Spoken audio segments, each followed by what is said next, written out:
Howdy folks, and welcome back to Random Acts of Violence with the mighty Jingles. This series is, it's me driving my tanks, rather than the good, the bad and the ugly, which is you guys driving your tanks. And today I'm platooned up with Circumflexes in his AMX 5120, Sir Foch in his E75, and I'm driving my Lorraine 40T, French Tier 9 medium tank.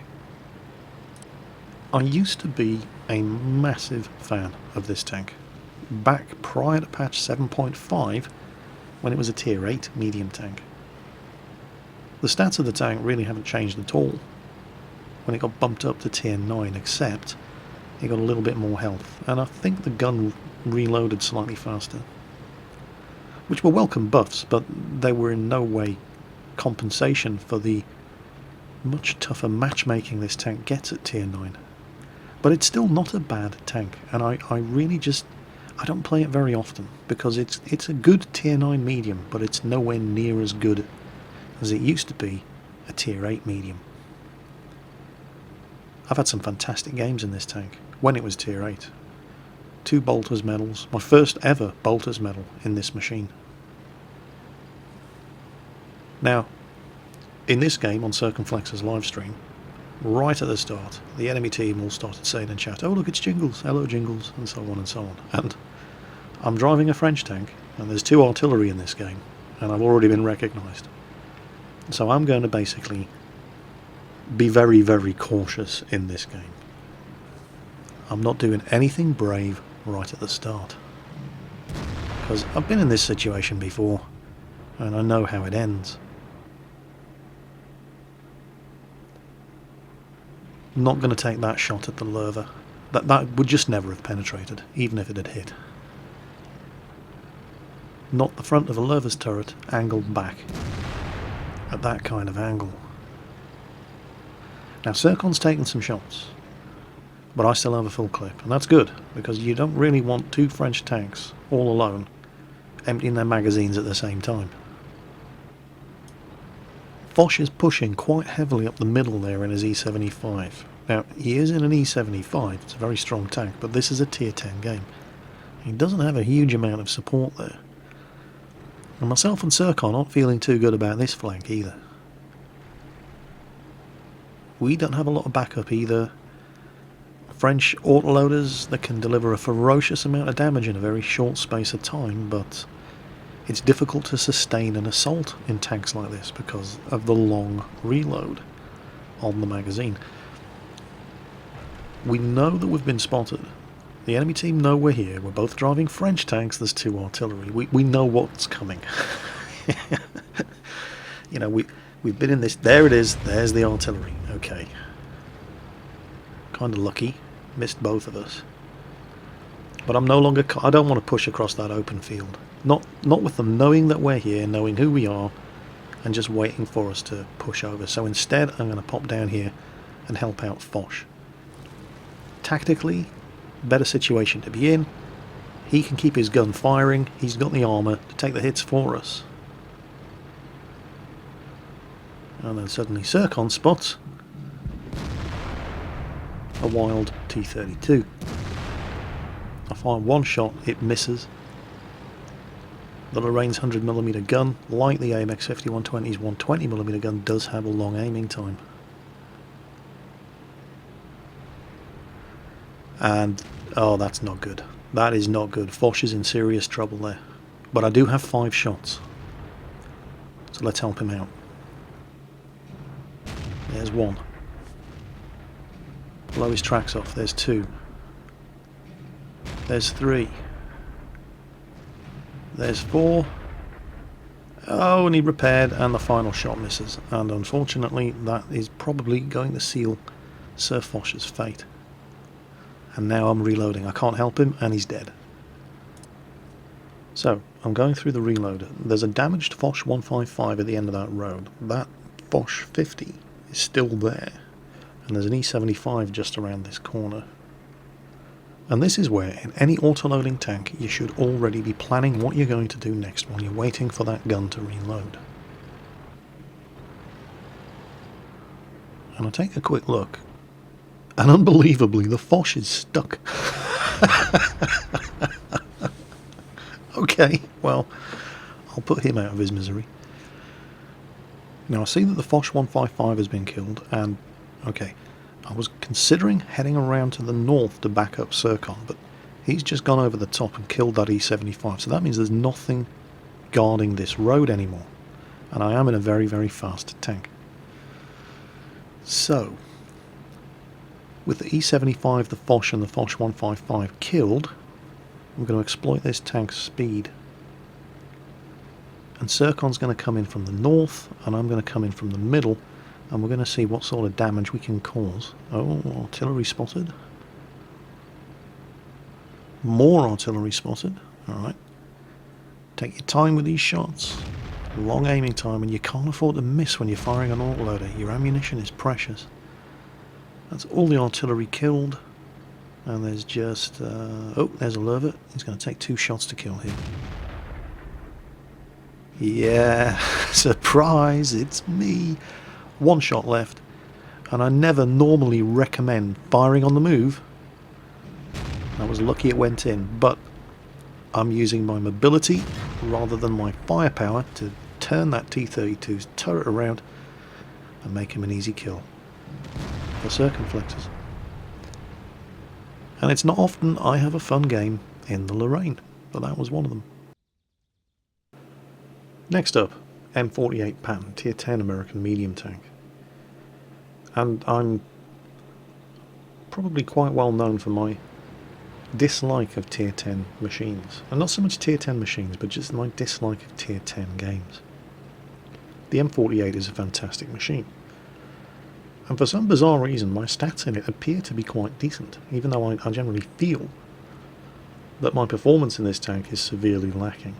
Now, we're here on Ruinberg, and initially I was going to head over to the east, because I'm in a Tier 10 medium, until I realised that absolutely nobody on the team was going over there to back me up. You can see our Object 704 is heading over there, and he's running into exactly the same problem I saw coming. And I ain't going out there to die, alone and uselessly, for anybody. It's another lesson I learned the hard way. It's no use trying to be a hero if all you do is get yourself killed, continuing to do the right thing for a team that insists on doing the wrong thing. Even if your team is doing the wrong thing, it's better that you all do the wrong thing together, rather than splitting your efforts. If the team insists on concentrating its firepower down here, then I'll add my firepower to the mix.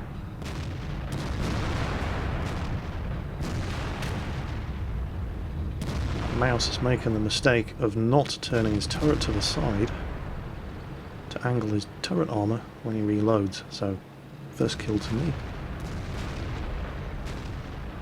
Okay, now I'm looking at the situation on the east and I'm thinking, well, I am fast enough to actually go there and make a difference now that we have some tanks over there, so I'm going to relocate. We've got a WZ-120, an ST-1, and that Object 704, and they've spotted a T-54. It looks like he's having a damn good YOLO for the object. But he's managed to get himself stuck in the middle of an open field with 4 Tier 9s and 10s shooting at him. So, arrived too late to land a hit on the T-54. But any other enemy tanks who are over there in the village to the east by the crossroads have probably seen what happened to that T-54 and are going to be thinking twice about pushing over to our side of the map.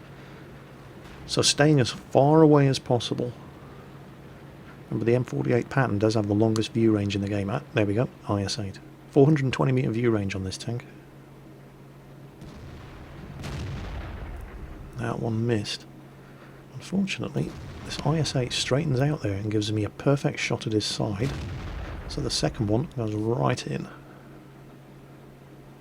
There's not actually much of that IS-8 poking up above the skyline. You can see the outline of the whole tank, but it was just literally the top part of his hull and the turret that were actually in line of sight. The WZ-120's pushed up.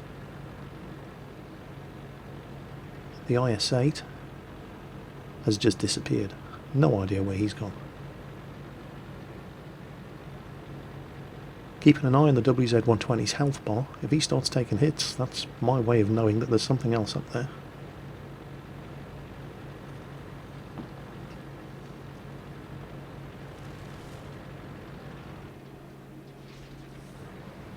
And it seems to be clear. Nobody's shooting at us, so we're going to push on. And we really do need to take advantage of this and get our asses into gear, because it looks like the enemy team massed most of its firepower in the town as well, and they're kicking our asses. We're losing 4-9. Can quickly make it 5-9, nail that pattern. Now we're losing 5-10, we've just lost another one.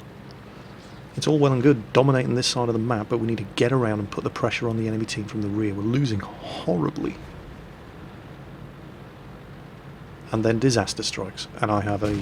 well, I take his tracks and then get out of the way of his gun, but he uses a repair kit, and I get lucky here. My tracks eat his shot. He's got a WZ-120 behind him, and not even the Object 704, who drives into me from behind, is able to prevent me from putting another shot into the Foch 155. The WZ-120 punishes him from the rear. We come around. It's starting to look a bit better. We've pulled 4 kills back very, very quickly. There's a T110E4 up there who I missed, but then he reverses right into my line of fire. Not quite enough to finish him off. So the Object and the WZ-120 are starting the cap. When the outcome is this close, that's actually not a terrible idea. On the other hand, I need to make sure nobody gets back and resets the cap, and also get up here, take the pressure off Ike and do some more damage, get some more credits and XP. Object 704 spotted. Dodgy shot at the best of time, would probably only really have taken his tracks off, but it missed anyway. But just by virtue of sitting here, I'm protecting the cap. Anybody wants to get back there and reset, like this T71, who was probably going back to do just that, he's got to get through me first. And we win. Final replay, E50M, platooned up with Quickie Baby. He's also in an E50M, and he was making it his mission in life to get some RAM kills in this game. You're going to see him being very, very aggressive in his E50M. Getting very, very close to the enemy tanks. He's actually kitted his E50M out specifically for ramming. He's got controlled impact on the driver. Oh, what's the equipment? Spole liner, that's it.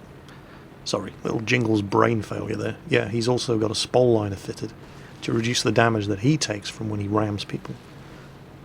Shout out in this game, by the way, to our T62A driver. That's a Sultana, who's a regular viewer on Circumflex's livestream. I think this is the first time I've ever run into him in a game. He does a good job in his T62A in this match. Quickie Baby is just... he's just not giving shit number one in this match. He just wants to ram stuff. He really wasn't taking it very seriously. I, however, was being a lot more cautious. The E50M is a superb sniper tank. It's got quite a slow reload on its gun, but great penetration and great damage. Now this T62A up here, I'm not quite sure what he thinks he's doing. Watch him come over the ridge. He takes a hit, he takes another hit, he takes another hit, another hit, and then he just drives straight into this big old mess of tanks. I mean, he's never going to survive that. Even if I can only hit him once. And I've been spotted. There is one big artillery on this map, but there's plenty of other tanks that have been spotted ahead of me that he's certainly, well, hopefully going to be more interested in. Now the fight's getting away from me here, so yep, I fired on the move. Didn't have any expectation of hitting, but I wasn't going to take the time to stop, slow down, aim. I need to get up here and support these guys. So, fired on the move, yeah, missed, big deal. Forced him to back off, kept his head down, and allowed me to move up without taking any further damage. And Quickie Baby's starting to take a battering up there. And he's going for the ram. Did you see that? E50M rammed the Leopard prototype, did 345 damage, and only took 85 damage from the impact himself. And that, right there, people ask, what's the point in getting an E50M when I could be driving a Leopard? The Leopard doesn't have any armour. If I'd been sitting up there in that position in a Leopard, I would have been down 1000 health. The E50M bounces shots. With a little bit of angling, it's not quite tier 10 heavy tank standard armour, but it is a very, very well armoured machine. I've bounced shots from the front from Object 268s just by angling this tank. It is very, very well protected in a way that the Leopard just isn't. And while the Leopard definitely has the edge in mobility, the Leopard will do 65 km per hour and has a 54-degree hull traverse. The E50M isn't bad. In fact, it's still very good. It will do 60 km per hour and has a 44-degree hull traverse, which comes as a very, very pleasant surprise to E50 drivers upgrading to this machine, because the E50 is very, very sluggish when it comes to turning. Now, the other advantage that the Leopard has over the E50M is in theoretical damage per minute. The two guns on the two tanks are very, very similar. They have the same accuracy, the same damage. The E50M has slightly more penetration with 270mm, but it has a slower rate of fire, which translates into lower damage per minute. However, it's theoretical damage per minute. Both tanks sitting on a firing range, unloading their guns at targets. In order to put that superior fire rate to use, the Leopard has to stay in a position when it can shoot at enemy tanks. And if a tank is able to shoot at an enemy tanks are also able to shoot back. And the Leopard doesn't have any armour. So good Leopard drivers are constantly looking to put themselves into positions where they're popping up and opening fire at tanks that aren't anticipating their being there. You'll see good Leopard drivers doing that over and over again, using the fantastic mobility of the Leopard to pop up from positions where nobody's expecting them to be, take the shot and then relocate somewhere else. You'll see good Leopard drivers using that sort of tactic over and over and over again, and it can be very infuriating if you're on the receiving end of it. You don't tend to see E50M drivers exploiting the tank in that kind of way, because they don't really need to as much. E50M drivers, well, obviously they have the option, because the gun is incredibly accurate with 0.3 accuracy, same as on the Leopard. They have the option of playing the tank as a sniper, or in certain circumstances, they can actually get away with playing the tank as a very, very fast heavy. With 80mm of side armour on this thing, if you angle your tank at 70 degrees around a corner while side scraping, not even an IS-7's 130mm gun can partially overmatch your side armour. It's just going to bounce. You would need to be firing a 161mm gun to even partially negate the effect of that angled armour.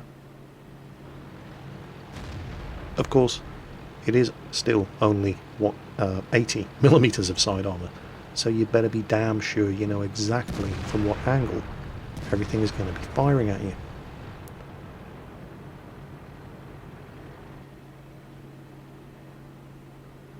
Come on, there he is. IS-7 desperately trying to deny us shots at his lower plate there, hang around and make sure of the shot. And now there's only 4 of them left, and there's 10 of us. And normally at this stage, somebody would be capping, but it just wasn't that kind of team. Oh, there's only 3 of them left. And, you know, massive shout out, by the way, to our heavy tanks, who defended this town like a bunch of absolute rock stars, particularly that E100 driver. These guys held on by the tips of their fingers the entire game, waiting for us to come around and help them mop up. They can't be praised enough for the job they did in the town here. And I can feel a ram coming on, since I missed that shot. Well, I didn't miss, but it didn't do any damage. And that right there is the only damage I'd taken the entire game. Armour, that's the difference between the E50M and the Leopard. So, one of those rare beasts, a tier 10 game in a tier 10 tank that I actually enjoy and don't suck in. Actually, that's not true. My stats are apparently decent in my tier 10 machines. It doesn't feel like they are, and yet, the numbers don't lie. This was definitely one of my better tier 10 games. And, it's not that I don't like the tier 10 machines. The E50M is a good tank. The M48 Patton is a good tank. My T110E5 is a good tank. The E100, not such a fan of, but that's just because I'm bad at driving the E100. There's nothing wrong with the machine itself. It's just, it's really weird. I queue up a tier 10 tank and I just think, here we go. But I queue up a tier 9 tank and get into a tier 10 game, and I don't have a problem with that. It's just when I'm in a tier 10 machine. I don't know, I'm weird. But anyway, shout-outs in this game. The whole team played really, really well. Great defense in the town from guys like this E100 driver, Covis1. He did 5,000 damage and just would not give up. Held on the entire game in the town until what was a good aggressive push around the south swept around and finished off all the resistance. In particular, a Sultana here in his T62A, who also did over 3,000 damage and took 5,660 potential damage received in a T62A. A Sultana taking the hits, so I don't have to. And it was just a great team performance all round. So one of those rare beasts, a tier 10 machine where I'm driving, a tier 10 match where I'm driving a tier 10 machine, and it's actually worth watching afterwards. So, as always, folks, that's another episode of Random Acts of Violence with me, the Mighty Jingles. I hope you enjoyed the video. Take care on that battlefield, and I'll catch you next time.